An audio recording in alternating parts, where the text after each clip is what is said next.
ফসলের মাঠ জুড়ে একদিকে হলুদ সর্ষে ফুল, অন্যদিকে স্নিগ্ধ সাদা ধনিয়া ফুলের হিল্লোল। আর এই ফুলে ফুলে চলছে মৌমাছিদের দোল। ব্রাহ্মণবাড়িয়ার নবীনগরে ক্ষেতের পাশে মৌমাছিদের শত শত ঘর বানিয়ে রেখেছেন মৌয়ালরা, যেখান থেকে তারা মধু সংগ্রহ করেন। তারা বলছেন, প্রতিটি মৌ বক্স থেকে মাসে 4 বার 10 থেকে 15 কেজি করে মধু সংগ্রহ করা হয়। একটা রানী আর 4টা ফ্রেম সহ একটা কলোনি হয়।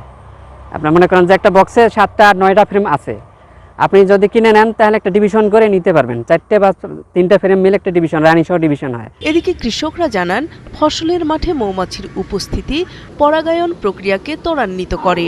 এতে ফুল ঝরে পড়ে কম, ফলনও হয় ভালো। কৃষকের তো লাভ হইতেছে, কারণ মৌমাছি আসা থেকে মধু সংগ্রহ করে 20 থেকে 25% উৎপাদন হয়, এটা তো কৃষকের লাভ।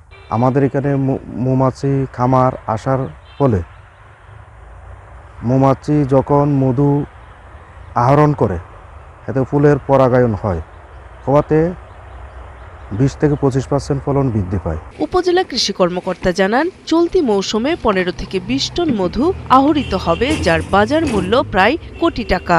আমরা কৃষি বিভাগ আমাদের যে স্থানীয় যারা উদ্যোক্তা আছে তাদেরকে এখানে উদ্বুদ্ধ করছি যেন এখানে তারা সরজমিনে কাজটি দেখে প্রশিক্ষিত হয় এবং তারাও যেন আগামীতে উদ্বুদ্ধ হতে পারে, সেই জন্য কাজ করছি। আমাদেরও কিছু সরকারিভাবে কিছু মৌ বক্স উপজেলা কৃষি অফিসের পক্ষ থেকে দেওয়া আছে, সেগুলো থেকে মধু আহরিত হচ্ছে। মৌচাষ সম্প্রসারণের মাধ্যমে কৃষক ও মৌয়াল লাভবান হবার পাশাপাশি বেকারত্ব দূর হবে বলে জানান সংশ্লিষ্টরা। নূর তাজমিন নীর, ৭১।